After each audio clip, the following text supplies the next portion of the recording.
Paibugon ra ko ni Mrs. sa iyang lawas. Apan di ko niya patirahon. Maayong adlaw kanimo DJ Sam ug sa tanan na og libuan nimo ka mga viewers ug followers. Unta mabasa po nimo kay gusto pud kong mangayog advice sa imuha mga suking tigpaminaw. Tawagan na lang ko sa pangalang Terence. 36 anyos ko ug minyo ngadto sa akong misis nga itago na lang nato sa pangalang Vanessa. 32 anyos. Unom na mi katuig nga kasado DJ Sam ug naa na pod mi duha ka mga anak. Maayo man ang among kahimtang ug hapsay ang among pamuyo kaniadto. Apan natukso ko DJ Sam sa lain nga babay. Bag-o lang yun din nahitabo nga gimahayan gyud nako pag-ayo. Usa ko ka call center agent DJ Sam. Akong asawa na alang sa balay kay mag-atiman siya sa among mga anak. Pero usa pod ni siya ka agent kaniadto. Gipaundang ra nako siya dihang nagkaanak naming duha. Maayo nga asawa si Vanessa DJ Sam sa akoa. Maayo pod siya nga inahan ngadto sa amo ang mga anak. Apan dihang nasakpan ko niya nga naay laing babay, lahi na iyang trato kanako. Naman gud ko'y sala sa iya DJ Sam. Kay lagi, nagkabit-kabit man gud ko sa akong trabahoan. Dito na ako naila si Lilian sa trabaho. Say man mi nga team. Nadala ko sa iyahang kagwapa o kasexy. Og kalit, nakalimtan ako nga duna di ay ko'y pamilya. Nag-uyab mi ni Lilian at DJ Sam. Og naagyo na hitabo sa amua. Kung break time na mo, magdali-dali mig kurambusanay sa parking lot. Dito sa sulod sa iyahang kotse. Saksi gyud ang sasakyan sa amo ang milagro nga ginabuhat dito DJ Sam. Apan wa lagi aso nga makumkum.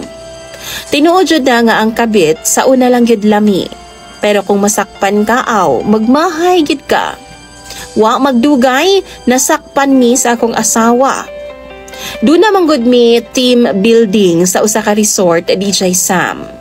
Og naapod ay dito sa laing cottage ang akong asawa ug mga anak, kauban ang among mga silingan. Wa ko ana kahibaw nga mga ligo pud ay sila didto.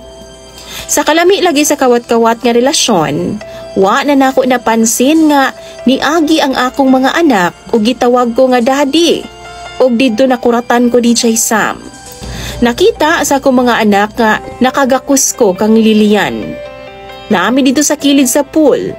Medyo naulaw ko DJ Sam sa akong mga anak, maong gibuhian nako si Lilian. Nakita po na ako nga niabot ang akong asawa, paduol sa akong mga anak. Pero late na kaayo DJ Sam para maglikay, kay nakita naman niya ang tanan. Nilakaw si Vanessa DJ Sam uban ang among mga anak. Dali pod ko nga ni Hawa og niuli pod ko.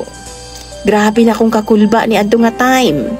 Samtang ga-drive good ko sa sakyanan no, nagpractice na ko kung unsaon ako pagpangayo og pasaylo ug unsaon ako pag-explain sa akong asawa. Nag-expect ko DJ Sam nga pag-abot na ako sa balay namo, naagyud nay war nga mahitabo. Maong naka-ready na pud ko sa iyang mga yaw-yaw ug kulata. Apan pag-abot na ako, mingaw kaayo. Naara siya sa sala. Nagtanaw og TV. Ug diyang niduol ko sa iya DJ Sam, nitapad ko, nibarog dayon siya ug niadto sa kwarto. Grabe na kong kulbaa sa tinuod lang. Kay murag nanguro gud ang akong lawas. Namugnaw ko. Gisundan ako siya sa kwarto. Pero nagsugat mi sa portahan DJ Sam. Pero murag wa raman sa iya ha. Mura siya gwa kita nako. Gilagpasan ra ko niya DJ Sam ug nisud siya sa kwarto sa akong mga anak. Dala niya ang unan ug kumot.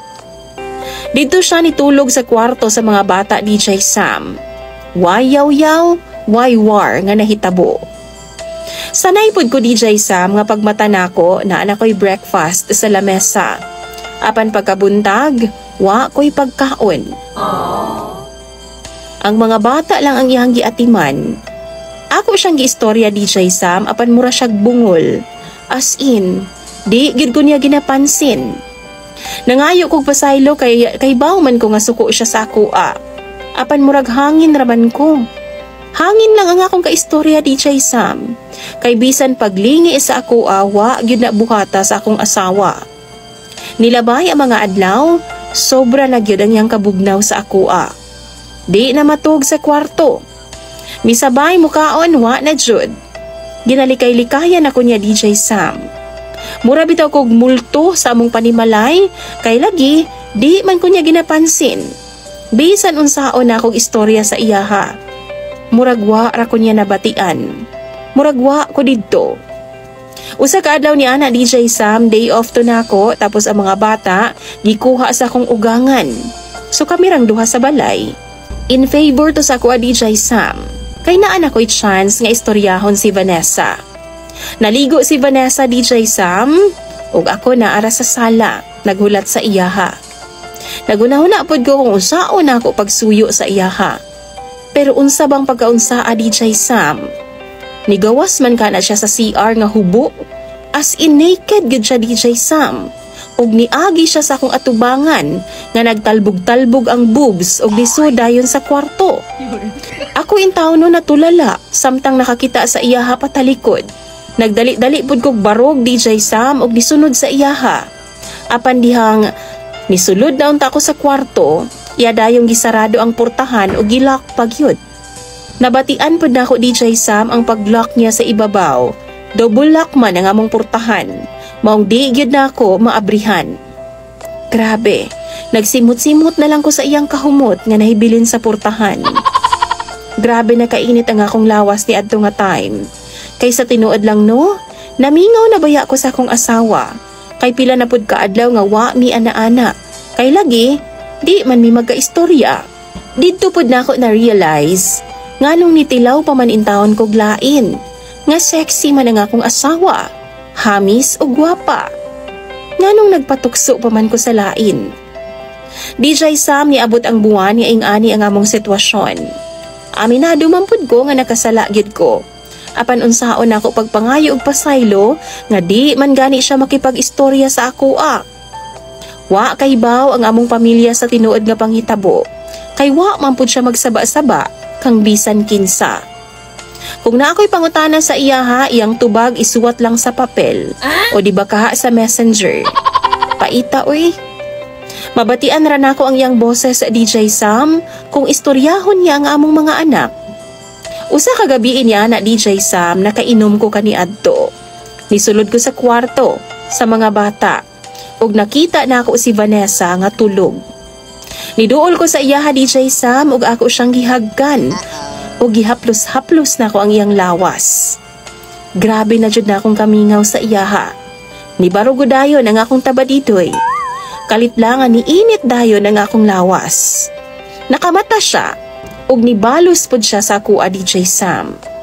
Nalipay ko, ako dayon siyang gikugos o gidala sa among kwarto ug didto akong gitanggal ang iyang mga sapot DJ Sam. Wa ko maglisod sa paghubo sa iyaha. Kay nakadress man siya, DJ Sam. Giromansa na ako siya og taman. Samtang garumansa ko sa iyaha, DJ Sam, ako pod perti na akong pangayog pasaylo sa iyaha. Pero siya, mingaw ra. Mabatian na lang nako iyang pangagho, DJ Sam. Og dihang mipatong na unta ko. Kumbaga ready to fight na ko ba? Kalit lang ni bangon si Vanessa. Gisuot iyang sinina og diretsyong nigawas sa among kwarto. Nibalik siya dito sa kwarto sa mga bata DJ Sam. Nabilin ko dito nga tulala. Wa ko kasabot kung unsa ang akong bation. Niadto ko sa ilang kwarto DJ Sam apan nakalock na. Sige na kong panawag sa iyaha apan wa jud ko niya abrihi. Paita pod sa iyang parusa sa akoa. Makasakit gyud kaayog puson. Usahay naa siya sa sala. Ako tuwa sa lamesa. Nakaatubang siya sa kuha DJ Sam. Kay baw mo, sige siyag pahid sa lotion. Tapos nakataas ang iyang paa. Tapos nakadress pod. Maong kita kaayo ang iyang panty. Wa pa siya'y braha. Maong niabot gyud taon nga akong kainit. Wa ako kaagwanta DJ Sam, ako siyang giistorya nga kung pwede ba, mo score ko sa iyaha. Nisugot pod siya. Maong dali-dali mig adto sa kwarto. This time, Siya na pod ang mirumansa sa akoa. Sobra na ako kalipay DJ Sam, kay abi na kong napasaylo na ko niya. Labi na dihang gigunitan niya ang akong kargada. Ug intaw ni barog pod si Junjun. Apan dihang paubos na siya DJ Sam, iyaha man ka nang gikagat ang akong Junjun. Perting sakita DJ Sam, ug nigawas na siya sa kwarto sabay ingon. Ano ka, siniswerte? Abi na kong naputol ang akong tabadidoy DJ Sam kay grabe gyud ka sakit. Wa ako kalihok dayon. Akong gitan-aw ang akong tabadidoy kung naunsa ba, namula intawon. Maayo gani kay among anak tuwa sa eskwelahan ug wa kay baw sa nahitabo namo. Grabe DJ Sam, mauna ni ang kabayaran sa akong mga sala.